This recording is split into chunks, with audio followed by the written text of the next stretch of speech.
Hello and welcome to today's Middle East Report. In this program today, we'll be discussing the plight of Israel's Bedouin Arabs, and Israel has plans to relocate many Bedouins living in the Negev desert, which has caused a little bit of controversy.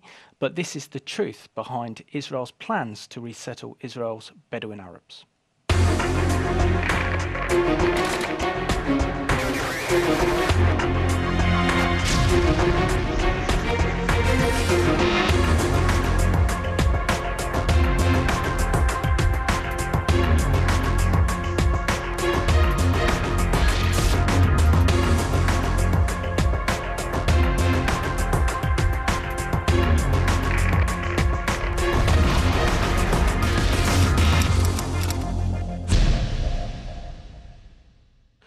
To discuss the plight of Israel's Bedouin Arabs, it's a real special privilege to be joined by Larit Surpros from the Israeli Prime Minister's office. Larit, it's a real pleasure to have you on the Middle East Report, especially since you're working for the Israeli Prime Minister's office. Can you share with our viewers the work that you do and how you got involved in working with the Bedouin Arabs? Yes, certainly. Thank you for the invitation. It's a privilege to be here. I've been working with the Bedouins ever since 1995, when I was at the beginning of my career as an urban planner, and I was a consultant in the Rahat municipality. And there I get to know the Bedouin, the challenges, the society that, the challenges for the society that they have. And after working as a consultant at the private sector, I was part of the National Security Council, where we started to work about minorities and the Israeli Arabs, including the Bedouins. And then I started to dip in the challenges. I've been working on that issue ever since, with a short break in between for studying education. And then I got back as the head of the strategic planning in the headquarters for community development and economic growth for the Bedouin in the Negev.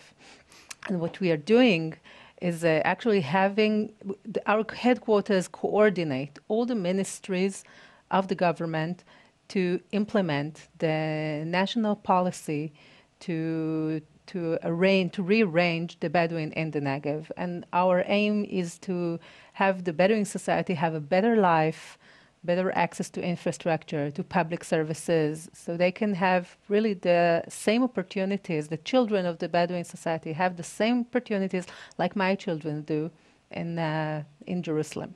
Excellent. I have to ask you, though, what's it like to work in the Israeli Prime Minister's office?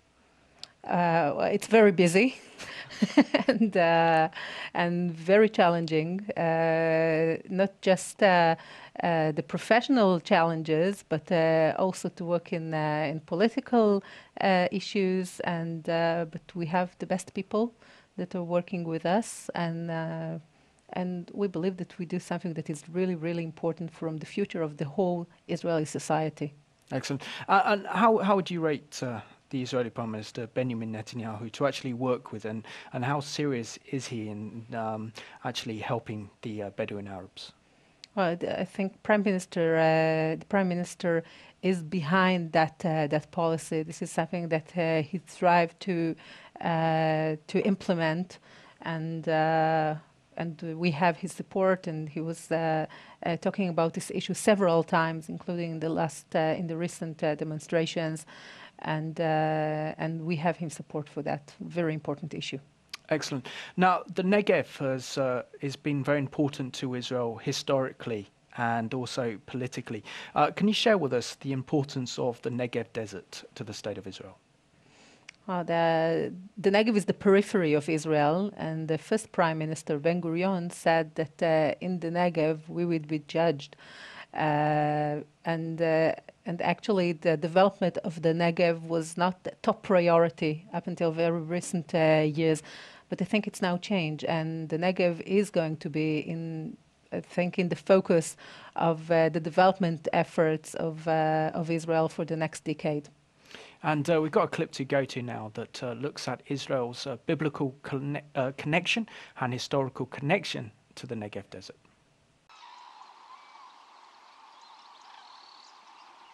The Negev, as rich and vibrant as the Bible itself. Each rock and grain of sand, part of God's epic story of creation, judgment, and redemption. The backdrop for the Bible from the time of Abraham to Joshua. Their footsteps through history, now meticulously preserved for the modern-day pilgrim to enjoy. For visitors to Israel, an essential first stop, as what trip to the Promised Land is complete without first journeying through the historic desert. Join us now for a journey through the Negev, a journey through time. Our biblical tour begins in Beersheba. If Jerusalem is the heart of Israel, then Beersheba is undoubtedly the womb, for it was here that the lineage of the Jewish people was established.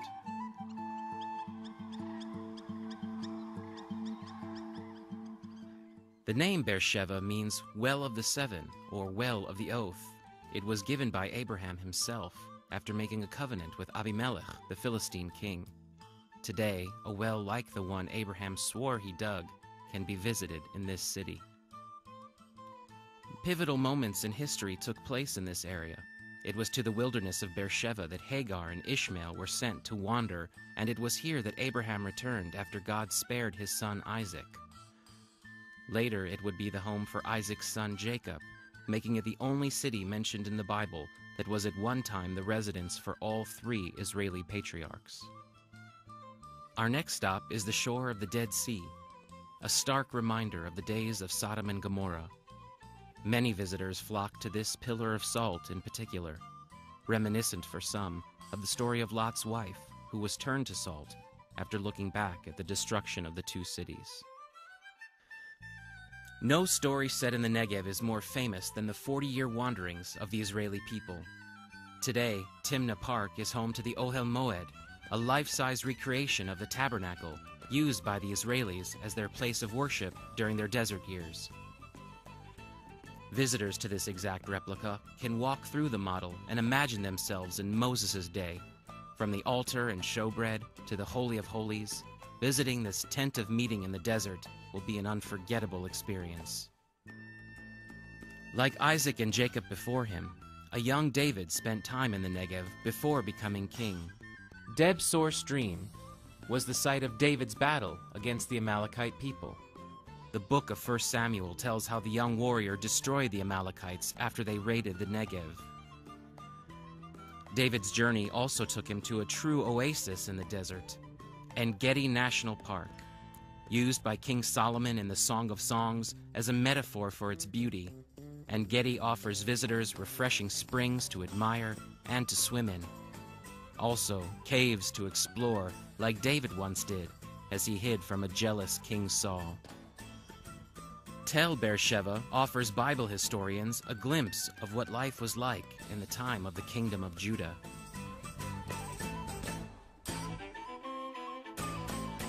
Fast forward through history, and you arrive on the ancient spice route. Once, caravans of merchants used this trail to carry spices and perfumes from Petra all the way to Gaza.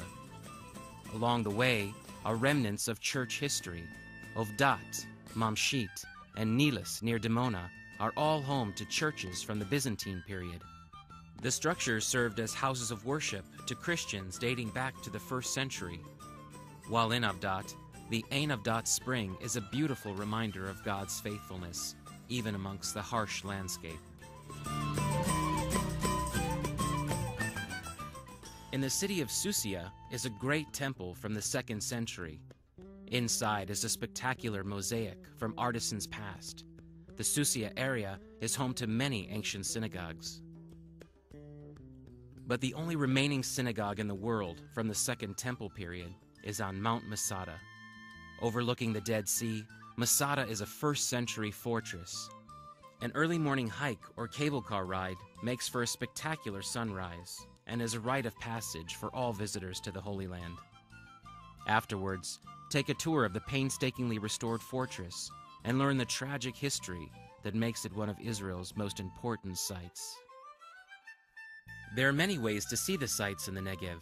Sfinat Hamidbar is the perfect spot to go camel riding, the transportation of choice for our biblical forefathers. For those who prefer two wheels, Ha'arava is a good place to go bike riding. Or, if four wheels is more your speed, Jeep tours are available throughout the desert. However you travel, you'll find countless places to eat and shop, an array of cuisines, crafts, music, and dance brought by returning Jews from around the world. And kids will love Na'amah's farm, where they can tend to the flock and even learn the arts of making cheese and pita bread. Military historians will be eager to pay tribute at several monuments to war heroes past, from the Chatzerim Air Force Museum to the site of the crucial battle won by the brave Anzac soldiers who liberated Beersheba and paved the way for the eventual liberation of Jerusalem. Also, the Brigade Monument from Israel's War of Independence in 1948, which resulted in IDF soldiers taking back the Negev, stretching from Beersheba to Eilat. Lest you think the Negev is relegated only to the history books, take a visit to the house of modern Israel's first prime minister. Ben-Gurion's cabin is now open to the public, but was once the home to David and Paula Ben-Gurion. Like Abraham before him, reborn Israel's forefather also drew his inspiration from the Negev and made it his escape from politics and bureaucracy. Ben-Gurion's legacy now lives on at the university bearing his name in Beersheba. There, Israel's next generation of leaders and students from around the world prepare for the future. And that future is now in the Negev region. See firsthand some of the world's most cutting-edge technological facilities, solar plants, development centers for modern desert agriculture, and one of the world's most advanced high-tech parks. Truly, the prophecies of Psalm 126 are being fulfilled before our very eyes. God is restoring the fortunes of his people with streams of living water right here in the Negev.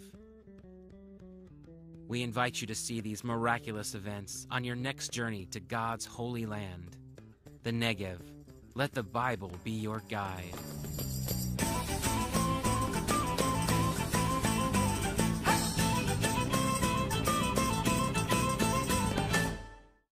Larit, do you believe that the development of the Negev is the fulfillment of David Ben-Gurion, Israel's first prime minister, his dream and passion to actually develop the Negev desert?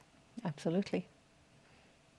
And what impact does Ben-Gurion's vision of developing the Negev have in terms of Israeli society and development of Israel as the Jewish state in the Middle East? Well, it took a while because, as I said,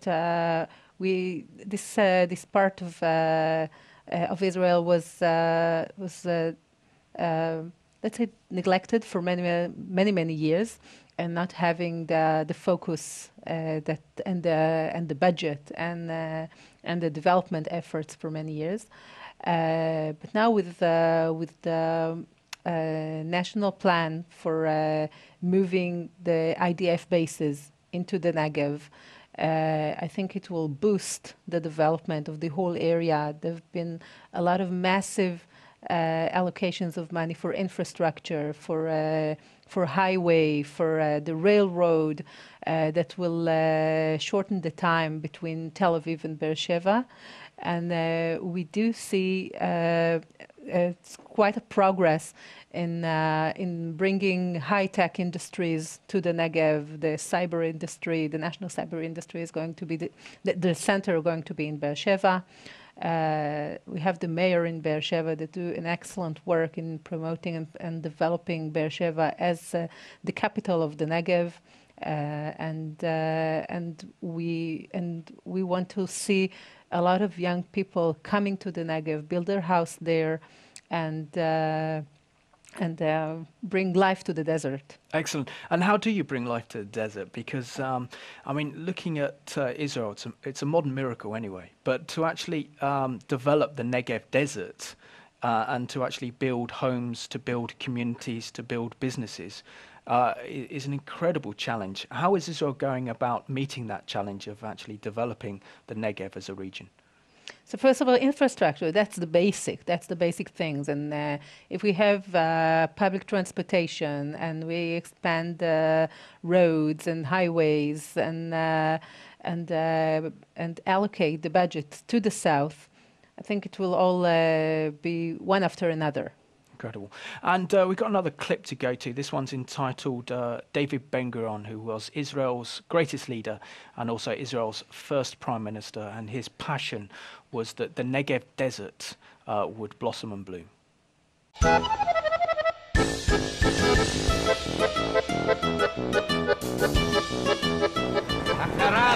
של האומות המאוחדות, בזכות העם היהודי להקים את מדינתו, מדינה ניתנת להבקעה. לא קינאתי מעולם באיש או בקיבוץ אנשים, לא ברכוש ולא בתואר. יכול אני לומר בלב תמים שכל משאת נפשי, תוכן חיי, נשמת אפי, היא ציונות.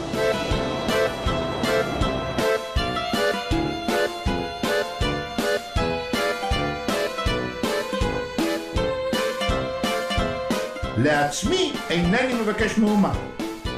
יהיה נמל מים עמוקים. הייתה לי מטרה צנועה מאוד. היכן הייתי? כן.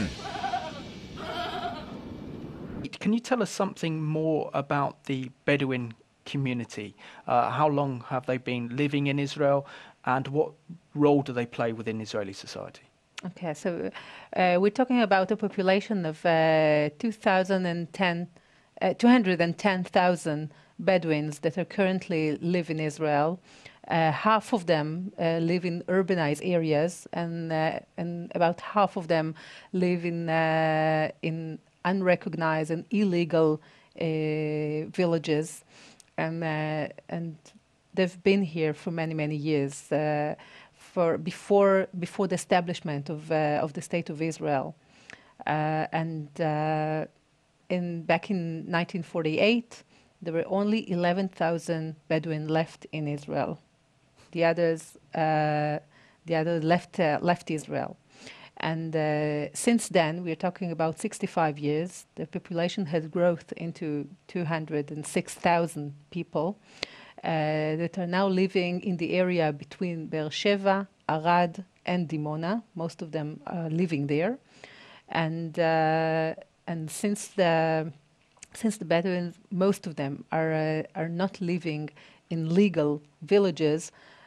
The national program aimed to legal the villages and to have them live properly with proper infrastructure and accessibility to public services like education, health care, something that would be more that is so important for the future of the children, of the Bedouin children, and the future of the society as a whole. Excellent. And how much has education played in actually improving the life of the Bedouin Arabs and the health infrastructure that Israel's put in place for the Bedouins and trying to integrate the Bedouin into Israeli society? So this is quite a challenge, and we see those kind of services as well as employment as the key factors to promote the Bedouin society and to have them be access to quality of life that we think all the citizens of Israel deserves, and nowadays I must say that they're not having the access that we want them to have to those kind of services, and the policy aims to take step by step and to bring us to a situation where in every village we have elementary school and kindergarten and roads and sewage system and electricity and internet, things that are so basic for us and are highly desired by the Bedouin themselves. Excellent. And many of the Bedouins are very high up in the Israeli army. Can you share with our viewers the incredible contribution that so many Bedouin Arabs have made to the Israeli military? Well, yes, they're excellent soldiers, very brave ones. Doron Almog, who is the head of our headquarters, that used to be a high-rank officer in the IDF, always tells us about the contribution of them, and he knows them personally, those people. And indeed, they had a huge contribution. Yeah, and can you tell us more about this Prayer Begin plan, the plan to resettle so many Bedouins living in the Negev, and why this has caused controversy? Okay, so we are now talking about the Begin plan because the Praver plan is the previous plan, and the former minister Begin had made significant changes in that plan of Praver. We're talking about the changes, mostly that the Bedouin are going to be compensated for 100% of the land claims. And we must understand that there are only 15% of the population that have land claims. But why it's so crucial? Because those land claims are the main obstacle to develop the area for the 100% of the population. And therefore, it's a must. It's necessary that we resolve the land claims. And after we resolve the land claims, it could be possible to plan as properly. And as an urban planner, I can tell you that the situation right now with all the land claims constrained us for having the right planning for the towns and for the villages. So the policy is about remaining as much as possible people in their home. We don't want to move a massive amount of population from their homes. That's not our intention. Our intention that as much as possible they would stay in their home. Some of them would have to move a few hundred meters, that's true, so it would be efficient planning. And we're talking about less than 30,000 people that would have to relocate and move a significant distance. Half of those 30,000 have to relocate because of humanitarian reasons, because they are now sitting in an area that is close to an industrial area with hazard materials. So in case of accident, they would be severely injured. So it's not our decision. It's a decision of the Supreme Court that said that those people cannot stay where they are and they would have to relocate. And we are planning and are about to develop 2 special neighborhoods for them, and they would move to a socially place that is part of their tribe, which is the Azazmi tribe in Segev Shalom. And we've got a news clip to go to now that looks at some of the protests about this proposed removal and replacement of these Bedouin Arabs.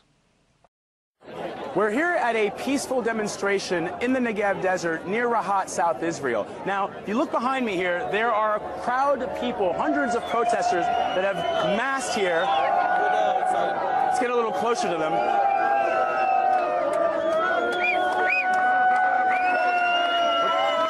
What they are protesting is what they say is the forced removal of Arab Bedouins from the Negev desert. Now, these Bedouins have been here for hundreds of years. They, in fact, predate the creation of the state of Israel. Now, Israel has said that they live in these horrible conditions. They don't have access to medical facilities. They don't have access to education. They don't have access to proper sanitation. And so what the Israeli government wants to do, in what's called the Prawer Plan, is to move them off of the desert into some planned communities. People here say this is their homeland. They don't want to move. They don't want to leave. Follow me behind here. Let's take a look at this massive police presence that we see here. Look behind me. There are police that are here. Even though this is a fairly peaceful protest, there are always police that show up at these, and you can see they're in riot gear waiting for the moment where something might happen. So far, nothing has happened. Fortunately, it's been a very peaceful protest. Now, the Israelis have spent are going to spend some $2 billion to help move these Bedouins off the land into some communities where they will have access to some basic needs that they say that they require. For the most part, people say that that's not fair, that they shouldn't have to be forcibly removed from their land. Over here, mounted police. Right at the edge of the crowd, literally at the edge of the crowd, and people have come straight up to where the horses are and have been protesting in the face of these horses, but so far it's been fairly peaceful. You can see nobody's really moved. It's fairly tame. People are protesting with drums. There are some signs. Let's see if we can find some. There are a lot of signs here. This one, hey Bibi, no one man should have all that power. This is a play on the Kanye West song Power, but also to signify Power, the Power Plan, which is the Israeli government's plan to remove the Bedouins off the land into planned communities that they say will make life better for them, will give them access to basic human needs. For the most part, people here say that shouldn't have to happen. This is the ancestral homeland of the Bedouins. This is where they belong. They've been here for hundreds of years, and they're going to continue to carry out these protests until their demands are met, until their voices are heard. Vladimir Dutier, CNN, the Negev. And Laurita, according to my notes here, that the Bedouins living in the Galilee, for example, are far more integrated in Israeli society than those living in the Negev. Right. What has been some of the problems in actually integrating so many of the Bedouin who live in the Negev into Israeli society? Well, I think we're talking about different kind of population. Although those are Bedouins and those are Bedouin, but the Bedouin of the north are not the same as the Bedouin at the south. The region is different, and I think the Bedouin in the south do want to be integrated, and I think that us as a government for many years we didn't do what we should have done. And therefore, what we get now is a severe trust crisis that I think it's the last moments for us to transform and to integrate the Bedouin of the South to the Israeli society, because I'm sure that they want that. And I'm sure that we are as a society, we want that, because no society can be a strong one if they have such a link, such a weak link as a society as the Bedouin are right now.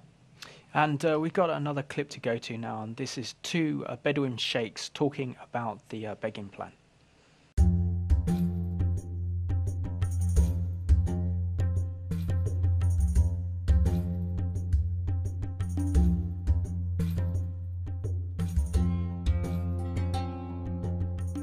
اسمي الكامل عود الزنون، الشيخ عود الزنون، عشيرة العزازمة رخمة، ساكن في رخمة على جنب يروخان. اسمي الشيخ عيد بن راشد، قرية أم تنان، شغل مزارع في قرية أم تنان موجودين. قرية تأسست موجودة، يعني السكان احنا موجودين على قبل قيام الدولة على هذا الأرض، والأرض تعد أرضنا. للحظة الأخيرة يعني كان في هناك عدة كلمات يعني مع المسؤولين على اعتراف، حصل يعني أن تكلمنا في هذا الموضوع، ولكن احنا بنستنى حتى ناخذ القرار الرسمي من قبل السلطات المسؤولة على إقامة القرية الزراعية على أم تنان. ودي مسووا قرية زراعية، قرية بالأرض جغرافية زي ما تقول، والقرية مش إنها قرية مدنية خلاص، ودي مسووا قرية اللي تناسب لحياة البدو. واحنا كلنا متفقين، كل البدو متفقين، واتفقنا مع الدولة إن ما بيهم من الدرب والشرق، يعني ما بيهم من الدرب وغرب، يعطونا منطقة اللي تكون مناسبة لنا، وتكون المنطقة تناسب لحياتنا. حسب أنا ما تكلمت وتكلمنا أننا نطالب أنها تكون محلها ولا غير محلها، لا يكون محل آخر. القرية هان تقريبا 150 عائلة، يعني مش داخل القرية حاليا، بالهم موجودين في محلات ثانية ودهم يجوا هان. طبعا هناك في موافقة من قبل السكان، يعني في مطارح ثانية انهم ينتقلوا هان، وهذا طبعا من ضمن الخطة تنظيم السكنة في القرى الغير معترف فيها أو حتى السكان البدو. فإحنا يعني طلبنا حسب الخطة الموجودة أن يقيم قدموا لنا قرى زراعية اللي تلائم مع حياتنا ومع حياة البدو، حتى نقدر نمشي في الخطة. أنا ما قريت الخطة، يعني الصح ما قريت الخطة، بس أنا بعرف أن بيني بيجن وخطة جولدبرغ إنها خطة كويس. خطة جولدبرغ أنا بعرف فالتفترة اللي هو أطلعه والله أنا بعرف إنها كويسة يعني. فالتفترة اللي هو أطلع ضربون أنا خطة برافر ما بس أنا بشكر بيني بيجن اللي بيجن وده حل صح، مش حل يعني حل ما يرضي، وده حل اللي يرضي البدو. أنا مش في الخطة. أيوة أنا بالنسبة لي إن الدولة متوجهة تحل معي حل اللي يرضي جماعتي، وأنا مستهم بس في جماعتي اللي ساكنة، مش مستهم في اللي برا، ولا بعطي حد يتدخل من برا في شؤوني. الاحترام للوزير بيجن انه كان مجتهد في الخطة اللي هم مشى فيها، وحتى سمع كل السكان.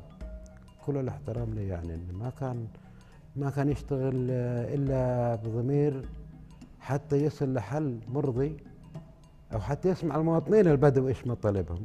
التدخل هذا اللي من برا بس بيأثر، واللي في الاخر هو احنا يا البدو اللي ساكنين معاه، احنا يا البدو اللي قاعدين، احنا اللي بنعاني مش هو بيعاني. اللي من برا هذا ما ساكن في اخر الدنيا وعنده كل شيء، اما احنا اولادنا لا مدرسه، اولادنا ما عندهم مدرسه، ما عندهم ميزه الناس، اولادنا ما عندهم صنعه يشتغلوا وما عندهم شيء.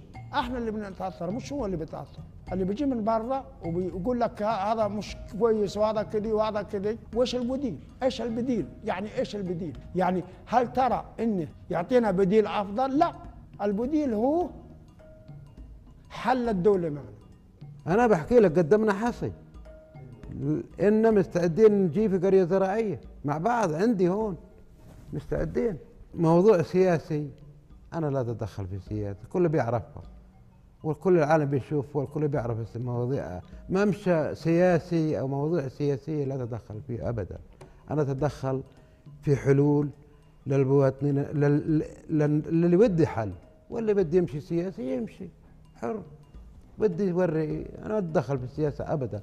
أنا في خطة يعني المال يعني دراهم في خطة العرض هذه ما بقدر أقول لك وما بقدر أقول لك لا، بس أنا بقدر أقول لك هذا الدولة ودها تخلص من الفقر عند البدو، ما يكون فقر عند البدو ويعيشوا البدو باحترام. مع هيدا الدولة لازم الدولة تجي وتكلم مع الناس وتعطيهم مطلوباتهم. ايش بيحقوا القوة، مدارس بيحق كل شيء بيحقوا القوة، تعطيهم اياهم، تعطيهم كل اللي قصرت فيها الدولة أول اليوم تعطيهم إياه، لأن اليوم ما في دولة ثانية، إحنا هذه دولة واحدة ما فيش. بلدية يروخم أعطتنا 500 دم من أراضيها، نسوي عليها مدرسة، نسوي عليها الأولاد اللي بدهم يتجوزوا جداد ما يستنوا، وإن شاء الله إحنا متأملين أن الدولة تحل عنا مشكلة الهد. أنا متفائل أن الخطة يعني إذا كيف بدأت الطريق كانت مش بس أنا متفائل، كل البدو تفائلوا أن في خطة رسمية وتمشي وتسلل الحل. كثير ناس، مش الكل، كثير ناس. Okay, Larit, we saw in that clip there two sheikhs speaking in Arabic about the begging plan and how they're very grateful for living in Israeli society. I think we have to get this issue in perspective. I mean, there's been a lot of protests about the resettlement of some of these Bedouin Arabs in the Negev, but the plight of the Bedouin Arabs is far better in Israel than in some of the neighboring Arab states. Mm-hmm. Yes, I think it's completely true.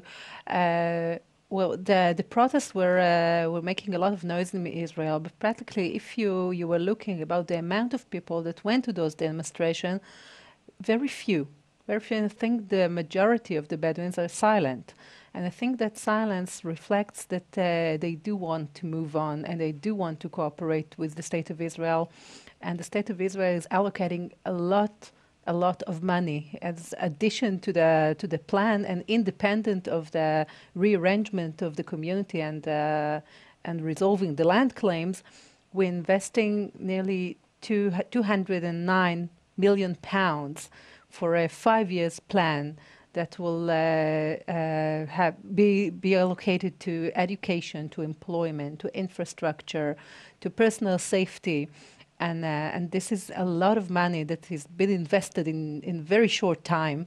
and it's all aimed to benefit the Bedouin and to have them get the full services and infrastructure that they need. Yeah, and according to my notes here as well, regarding the protests that have been on our news over the past week or so, there's those that are supporting the protests say that this plan, the begging plan, if implemented, would disrupt the Bedouins' traditional lifestyle and abandon them to urban slums.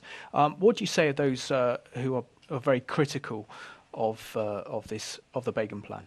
That I think it's a misunderstanding of the policy, because our intention is not to urbanize all the Bedouins. On the contrary, there are urban areas, and I hope to see them strong cities and strong towns. Like Rahat is developing enormously and tremendously, and it's really great to see that it started to have an urbanized nature. The center of the nature, it's the biggest Bedouin city in the world, and full of life. And there is not a single plot in Rahat in case that you want to build your home there. The scarce plot, and most of the Bedouin, as to the policy that will remain in their place, would not have an urbanized villages. They will have villages, and if they want to continue agriculture, they can have agriculture, and they can continue with the shepherds or greenhouse. But it would be arranged, and it have sufficient infrastructure, and they have veterinary control, and it would be a place that it would be good to live in. Excellent. And we've got another clip to go to, and this one's entitled Two Bedouins in the Negev, Hope for Change.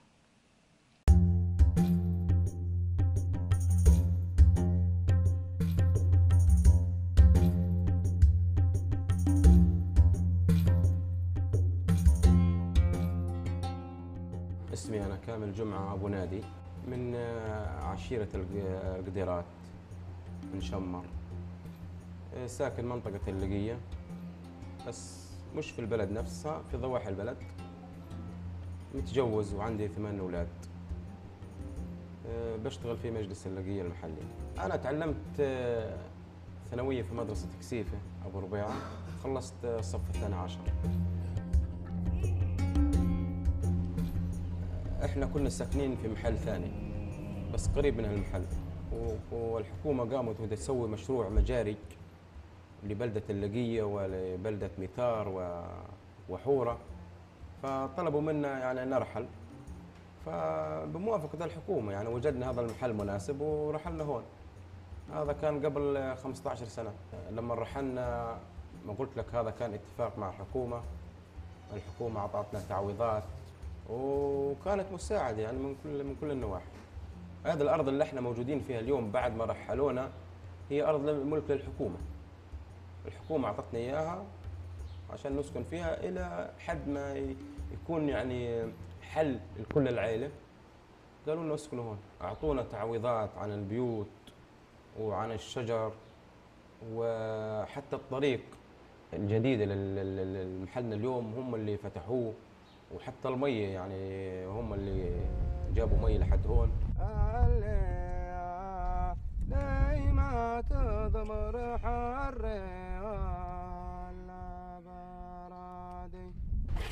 ولكن المشكلة اللي تجدها اليوم يعني المعارضة تقدر تقول لأن ما في ثقة بين الحكومة وبين البدو، ولكن لو اليوم في ثقة والبدو واثق أن هذه الحكومة يعني هذه المشاريع اللي بتكون فيها لمصلحة البدو راح يوافقوا عليه.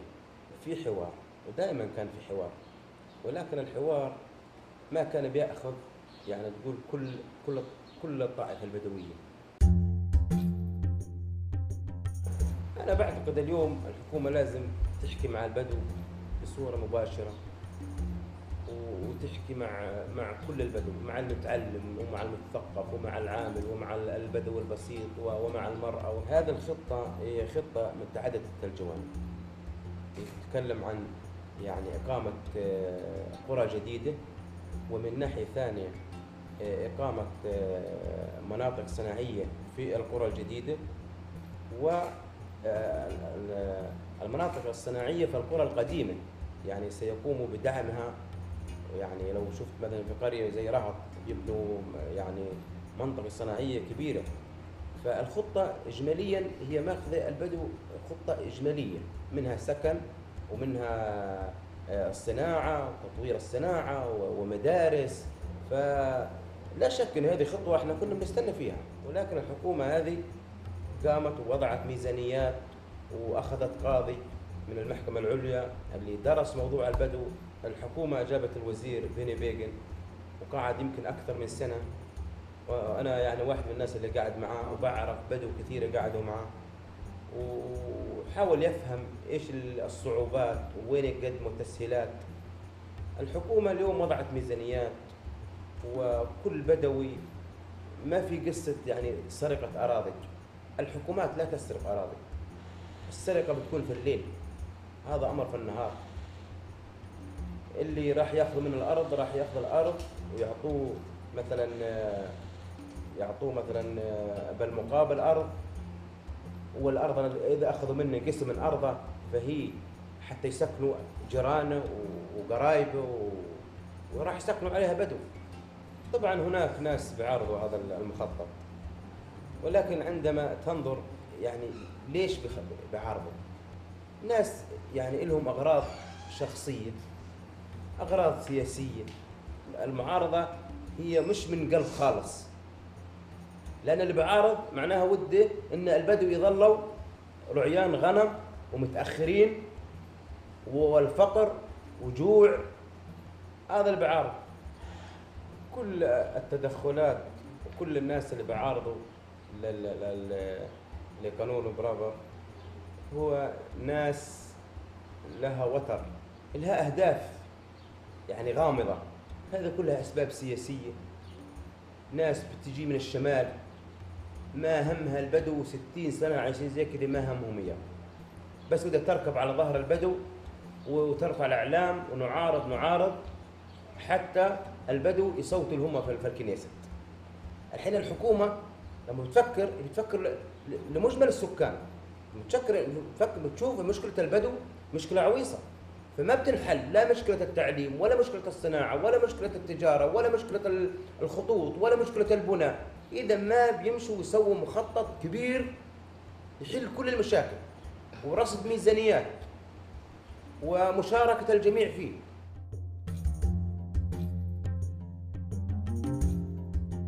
Lurid, there's been many Bedouin leaders like Ismail Khalid, who I've had the pleasure to interview here on the Middle East Report, who works in the same embassy, the Israeli embassy in London, as Evelyn, the press officer, who's you can't see on screen at the moment.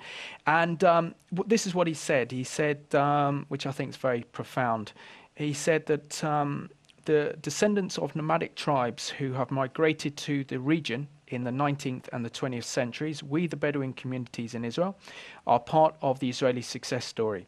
There are close to 190,000 Bedouins in Israel, some in Galilee, in northern Israel, while the majority, 160,000, live in the Negev. The Galilee community is generally more organized, educated, and integrated into modern Israel.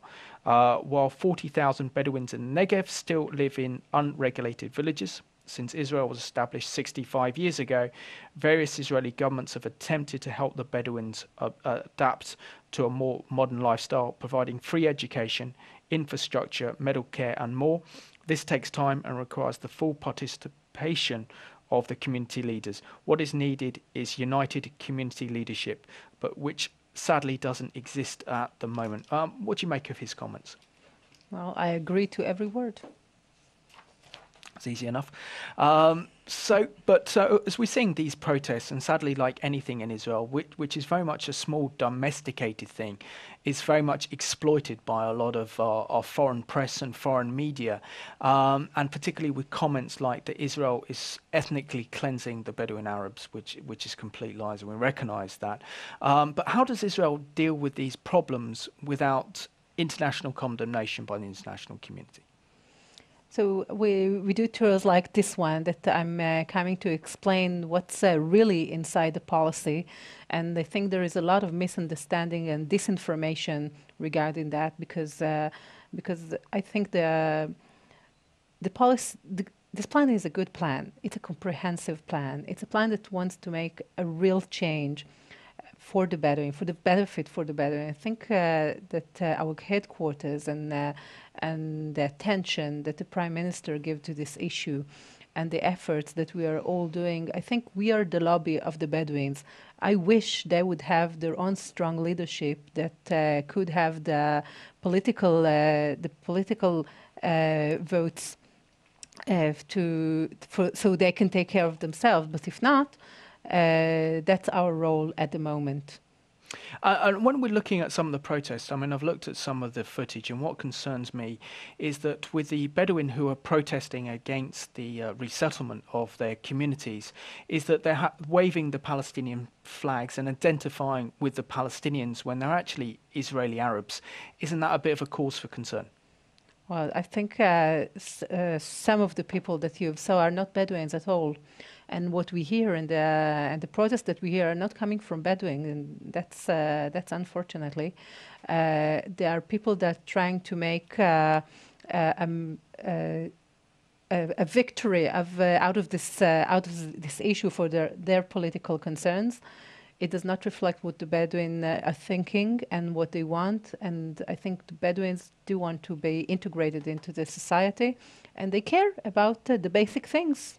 Larit, I want to thank you so much for taking the time to join me on today's Middle East Report. Thank you. And I want to thank you for watching today's programme as we've looked at the plight of Israel's Bedouin Arabs. And what you can see from this programme is there's a lot of lies and disinformation. That's why it's important that we actually understand the truth of the situations going on and also recognise the incredible contribution made by Israel's Bedouin Arabs to Israeli society.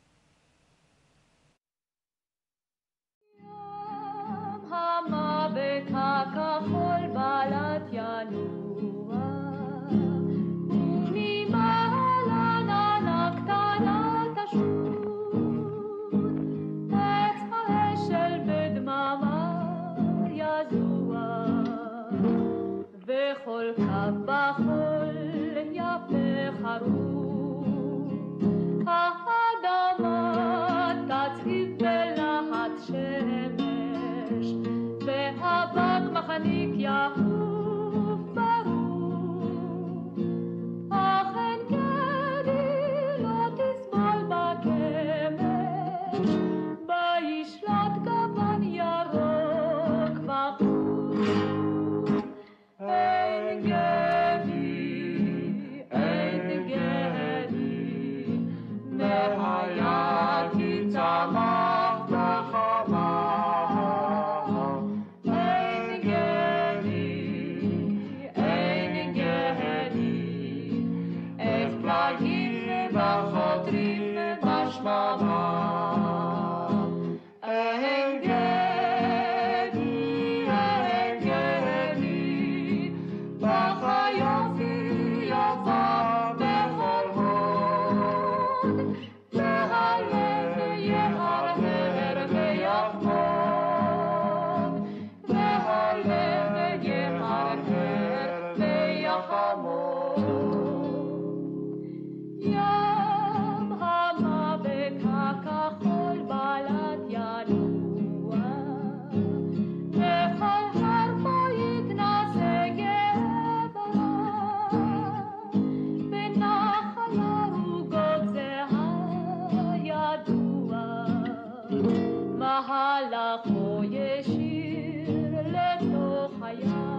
חכמות.